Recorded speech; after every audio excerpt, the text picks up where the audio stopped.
Esta semana no ha sido una buena semana.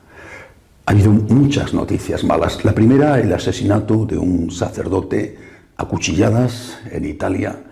Un sacerdote que estaba haciendo una gran labor con los emigrantes ilegales y que murió precisamente a manos de uno de ellos. En la diócesis tejana norteamericana de El Paso han entrado en la catedral y han derribado una antigua imagen del Sagrado Corazón de Jesús. Se da la casualidad de que el obispo de esa diócesis fue de los primeros que, cuando empezó el movimiento Black Lives Matter, se puso de alguna manera, ¿no?, a favor, sin explicitar desde luego su apoyo directo al movimiento, pero sí a favor de pedir perdón por el racismo en la Iglesia y por la historia de supuesta opresión contra los indígenas por parte de los latinos, de los españoles que llegaron allí. Pero no solamente ha habido esto.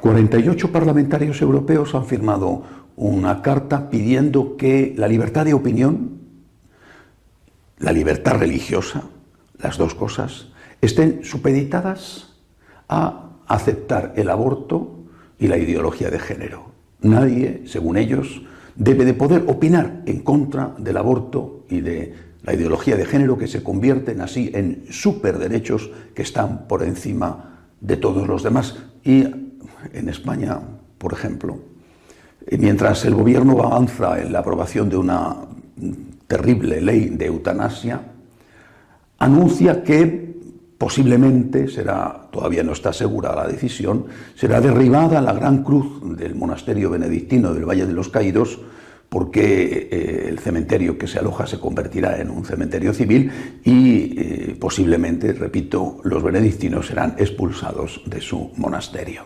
No ha sido una buena semana. Esta semana he tenido la oportunidad de leer un largo, interesante artículo de un historiador italiano, Roberto Pertici, que reflexiona sobre el porqué, después del Concilio Vaticano II, cuando se esperaba una gran primavera de la Iglesia, se ha producido, en cambio, un crudísimo invierno. Pertici, como historiador, da algunas pistas que no son, desde luego, palabra de Dios, pero que son interesantes. Él dice que la apuesta del concilio fue una apuesta de diálogo. El diálogo fue el gran eslogan, el gran movimiento posconciliar impulsado por los obispos y por el Papa Pablo VI. Había que dialogar con el mundo y con las ideologías reinantes, triunfantes después de la Segunda Guerra Mundial, el liberalismo y el marxismo. Había que dialogar. Para hacer ese diálogo, siempre según este historiador italiano, la Iglesia hizo una especie de desarme ideológico o desarme doctrinal. Por ejemplo, dejó de insistir en cosas que eran esenciales en su doctrina, especialmente porque molestaban a los comunistas que decían que la Iglesia era el opio del pueblo, porque hablaba de eso. Especialmente dejó de insistir en todo lo concerniente a la vida eterna, los novísimos, no solamente la resurrección, sino también el premio y el castigo ligados a esa vida eterna. La consecuencia, la tragedia, dice Pertici, es que aquellos con los que la Iglesia quería dialogar, cuando se pone a dialogar con ellos, ya no existían.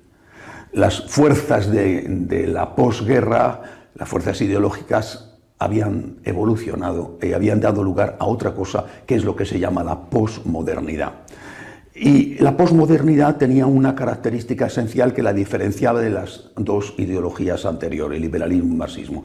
La posmodernidad no tenía ningún interés en dialogar y no tenía ningún interés en hablar sobre la razón y sobre la verdad, porque la posmodernidad está basada en el relativismo. Y así, mientras la Iglesia se desarmaba para favorecer el diálogo, se acabaron las condenas, se acabaron los profetas de desventuras. Mientras la Iglesia se desarmaba, sus enemigos se rearmaban, porque eran otros, se rearmaban para poder acabar definitivamente con la Iglesia. Además, dice Pertici, se produjo una grandísima crisis dentro de la comunidad católica. Eso, según él, explica la gran apostasía de los últimos decenios del siglo XX y de lo que llevamos del siglo XXI. ¿Por qué? Porque al dejar primero de hablar de la vida eterna, en lo que se había insistido tanto antes, se deja de hablar y después poco a poco se niega, no oficialmente, pero en la medida en que se olvida, al final incluso se deja de creer en ello, pues fueron muchos los laicos que se sintieron engañados y frustrados. Si lo que antes era verdad y tan importante ahora ya no lo es, lo mismo podemos pensar de otras cosas que ahora se nos dice que sí son importantes. Esto, repito, según el historiador italiano, fue una de las causas, o incluso la causa principal, de esa apostasía masiva en los países occidentales, singularmente, especialmente en los países europeos. Peticci dice que ante este caos, los dos papas de esa época, San Juan Pablo II y Benedicto XVI, que él considera que son papas conciliares, aplican lo que Madame de Staël decía que había aplicado Napoleón para poner un poco de cordura y evitar que la Revolución Francesa se destruyera a sí misma, sobre todo con los desastres de Robespierre. Había que frenar la revolución. Y había que frenar la revolución que se estaba haciendo no en nombre del concilio, sino en nombre del espíritu del concilio, que nadie sabía lo que era porque no estaba escrito, pero que se convirtió en el verdadero dogma posconciliar. Todo lo que no fuera según el espíritu del concilio ya no interesaba y había que acabar con ello. Pues estos dos papas intentaron frenar esta revolución permanente precisamente para salvar lo que se pudiera salvar del Concilio Vaticano II. No parece que tuvieron mucho éxito. Se podrá pensar que todo esto que reflexiona Peticci tiene poco que ver con las noticias de esta semana. A mí me parece que está muy relacionado. Peticci dice que él no ve futuro, o por lo menos a mí me ha parecido entender de su artículo que él no ve futuro, porque dice que delante de todo esto ha habido una reacción conservadora. Esa reacción conservadora, considera él, le aplica una famosa frase de Tocqueville, considera él que esa reacción conservadora va a producir una hueste de fanáticos fervientes en medio de una multitud de incrédulos. Es decir, que o estás en la revolución permanente posconciliar del espíritu del concilio autodestructiva o te conviertes en un fanático ferviente. Bueno, miremos lo que ha ocurrido esta semana. Un magnífico sacerdote asesinado por una de las personas que ayudaba. Una desgracia enorme. Un obispo que se pone casi de los primeros al lado de ese movimiento antirracista tan manipulado por muchos y que no puede evitar que sea su catedral una de las que han sido violadas. Un episcopado dialogante, de verdad dialogante, y que sin embargo ve cómo se aprueba una terrible ley de eutanasia, o se va a aprobar, y posiblemente se va a expulsar a unos monjes de su monasterio y derribar un gran símbolo del cristianismo, como es la mayor cruz que existe en el mundo. O incluso una Europa paladín del diálogo, paladín de los derechos humanos, que ve cómo un sector de sus propios parlamentarios está reclamando el fin de uno de los derechos fundamentales, es el derecho a la libertad de religión y el derecho a la libertad de expresión. Nos hemos puesto a dialogar. ¿Y cuál es el resultado? Yo creo que no solo ha sido sacrificado un buen sacerdote, o no solo puede ser sacrificada una extraordinaria obra de arte, símbolo del cristianismo como es una gran cruz. A mí me parece que lo que está siendo sacrificado es el diálogo.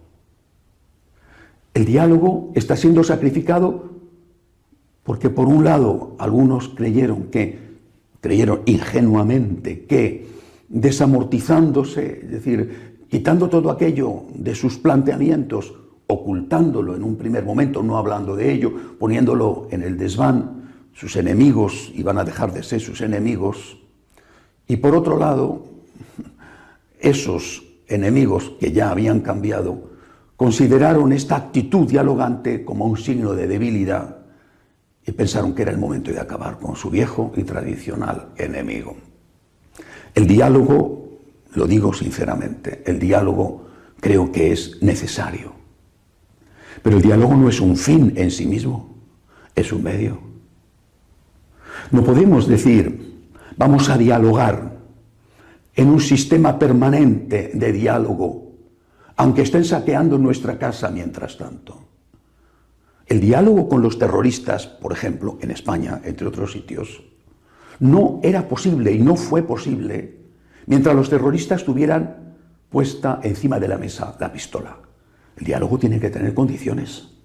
De lo contrario, repito, no es diálogo, sino rendición, que eso es otra cosa.